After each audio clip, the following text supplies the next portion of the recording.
Hello everyone. Today we are going to learn how to create a mind map in Notion. First, open a website where you can generate mind maps, such as Xmind or Whimsical. Once the website is open, look for the option to create a new project. Click on Create, then select Board as your starting point.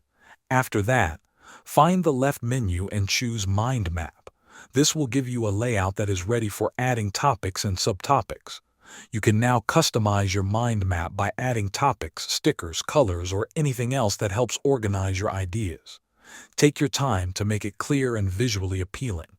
Once your mind map is ready, look at the top right corner of the page. Click on Share and copy the link that is provided. This link will allow you to embed the mind map into Notion. Next, go to Notion and either create a new page or open an existing page where you want to add the mind map. Click anywhere on the page and type / followed by the word embed, then press enter. Notion will show a field where you can paste a link. Paste the link to your mind map in this field and press enter. Your mind map will now appear embedded directly inside Notion. You can resize it by dragging the corners or adjust the page layout as needed. Thanks for watching.